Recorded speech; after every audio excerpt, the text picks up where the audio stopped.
For the first time since the January 15th crash that claimed the lives of Georgia offensive lineman Devin Willock and recruiting staffer Chandler LaCroix, Georgia coach Kirby Smart fielded questions from local media. Today's episode is going to be about his comments that he made Tuesday, in addition to a few things he said about spring football. Hey everybody, this is Sarah Spencer with the Atlanta Journal-Constitution, and this is Know Your Dogs. For today's episode, I'll be joined by Smart, wide receiver Ladd McConkey, defensive lineman Zion Logue, running back Kendall Milton, and our Georgia beat writer Chip Towers, so stay with us.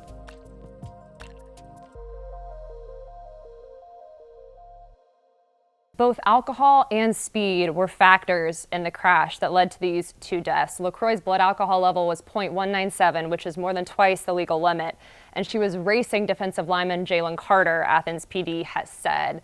Smart talked about these things on Tuesday and mentioned how he has talked to the team about how mistakes can be really costly to the point where they can even cost your life. It's been a tough go with the death of Chandler and Devin. As you guys know, it's a tragic accident, and our players have been through a lot. You know, when you talk about the help and the mental health that some of our guys have needed since the accident, it's been a really tough go of it for them.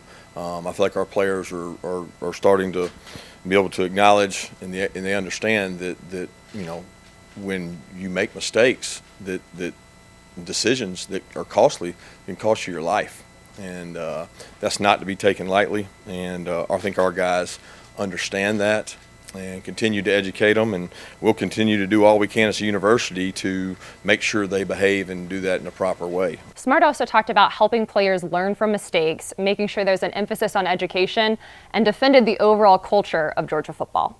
But I am very strongly in belief that we have a great group of young men on our football team. We have a great culture on our football team. We had our highest GPA we've ever had in the fall. We've got the most kids doing a lot of the community outreach that is really positive. So there's a lot of good there that comes out of our kids that probably doesn't get noticed as well, especially with the things that have happened here recently. I asked Milton what the overall mental health of the team has looked like these past 2 months and what they've learned. Here's what he had to say. What has it been like the last couple months just in terms of the mental health of the team? Coach Smart mentioned that he had brought some folks in to kind of help you guys through this. And I know now it's back to football, but there's still a lot that you guys are grappling with. Yeah, it's definitely something that's tough to deal with because, you know, I've had this conversation with my family. Me personally, I've never experienced any type of like loss really close to my age, or, you know, somebody that was a friend, or, you know, somebody that I saw like every single day. So, you know, going through that whole aspect, it was definitely tough. And after the season, it kind of took away like light from the national championship, and it put all the focus on those situations because, you know, that's what was, you know, most important in the moment, and it still is most important. And, you know, praying for the families and everything that goes into that. And, you know, right now we're just focused on kind of just moving forward, doing everything in a way that, you know, would be right for, you know, the two that have passed. And, you know, we as a team, certain when we're not doing the right thing or we're not upholding the standard, you know, Coach Smart, he'll tell us, like, we say do it for Dev, we have to actually, you know, put it into action, or else it's just words. So, you know, I feel like we've turned it into kind of making it motivation to uphold the standard, because we know that Devin was somebody that he came in day out, whether if it was hard or easy, he had the same attitude, he came into work. So that's something that we kind of want to, you know, we want to keep his legacy going by, you know, maintaining the same principles that he did. Logue mentioned that getting through this incident has been a team effort for this Georgia group. They've even started texting LaCroix and Willock's parents on a schedule to make sure they always know that someone's there for them. Guys are still wanting to be around here, loving on each other. Now we're just doing it a little bit harder because, you know, it was a tragedy nobody was expecting. So you have to take what you can get out of it and just, love on their parents as well as Chandler's parents and Devin's. We actually started a little thing where we text them every week. Somebody different from each player position group. We text them every week just to make sure they're fine, make sure they're okay. So we're just doing little things like that can help us along the way as well. In just a second, I'm going to bring in our Georgia beat writer Chip Towers, and we'll hear from him. But first, a couple football notes that Kirby Smart mentioned. Obviously, there's a new offensive coordinator, sort of, in town. Todd Monken has left for the same role with the Baltimore Ravens, so now it's Mike Bobo's turn at offensive coordinator for Georgia. It's a pretty familiar seat for him, though, because he sat there before. of course, when Mark Richt was the coach. Players mentioned that the lingo has been pretty similar so far, and there aren't that many changes because Bobo was on staff this last season. We'll kind of see how it goes in spring. I mean, obviously, Coach Bobo's going to have his twist on things, but I feel like kind of keeping it the same with him being in the offense last year, I feel like it could kind of translate over a little bit. All right, everybody, let's bring in our Georgia beat writer, Chip Towers. Chip, I want to get your initial reaction and thoughts to hearing from Kirby Smart today, hearing him address the January 15th crash.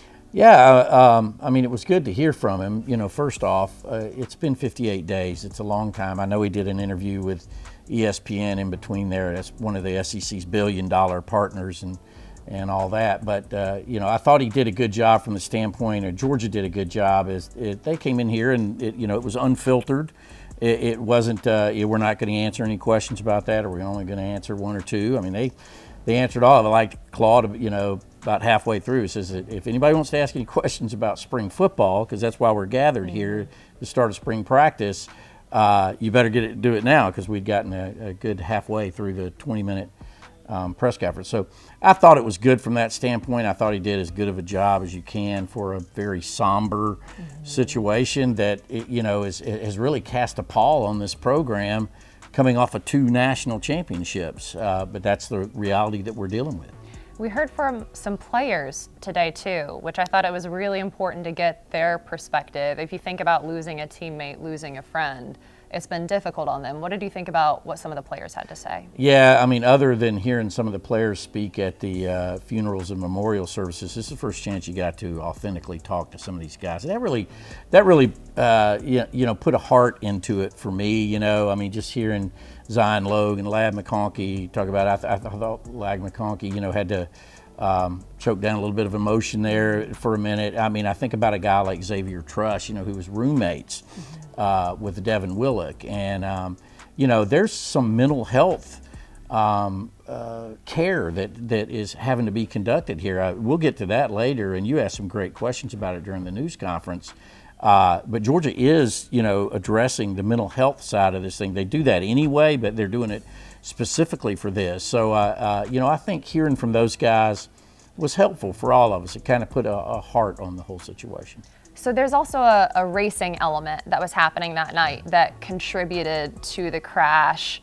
Kirby Smart addressed that a little bit. What do you think about that element, and then what Kirby had to say?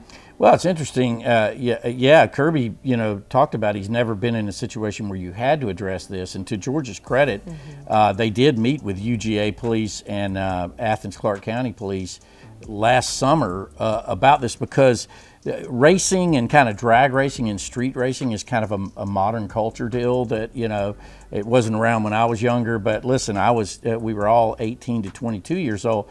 And I think, with the NIL and other things that are going on in college football, let's face it, they have access to cars, access to fuel to run them, and those kind of things. So you're more inclined to possibly take risk with those things. And so that's what Kirby said. In addition to this, they're much more intensely, doing programs where you're reminding these guys that the repercussions and risks that are taken with speeding, period, no matter what kind of car you drive. But, they're trying to educate as much as they can to make sure that there's something like this doesn't happen again.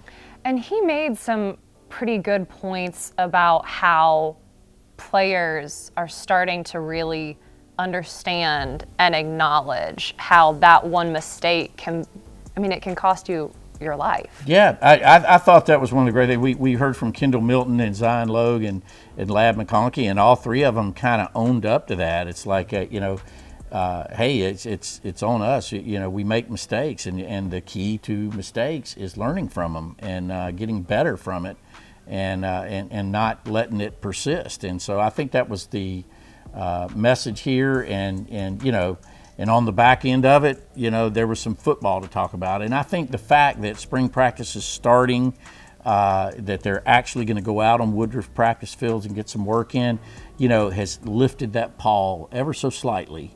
Kendall Milton talked about that, how it's still very difficult and they're still working through things as a team, because it doesn't just go away, but you do have that routine. Yeah. I think that maybe can help guys mentally. on the topic of football, for the first time in a long time, we've got a quarterback battle at Georgia. Stetson Bennett is gone. And so now we're looking at Carson Beck, Brock Vandagriff. You've also got Gunnar Stockton in the depth chart as well. What are your thoughts on Georgia having uncertainty at that position for the first time in a while, and also just those guys? Yeah, well, I mean, I think we kind of all knew this, but, Kirby specified that, Carson Beck and Brock Vandagriff are going to be taking the number 1 reps. And he said Carson Beck first and Brock some. He threw Gunnar Stockton in there and said that he's done a good job on the scout team. But I think it's pretty clear it's between those 2 guys. And, listen, Carson Beck hadn't hung around for 4 years, just to be window dressing. So I think it's his opportunity to go in this spring and to lead. And, that's lead on the field and complete the passes and run the plays correctly. But that's also lead in the locker room and build belief within this team that he's not only going to be the guy, he can be the guy. He can excel as the guy. Chip, thank you so much for joining me. You're welcome. Thanks to all of you for watching. Make sure you go to ajc.com or subscribe to our YouTube channel to find more videos just like this one.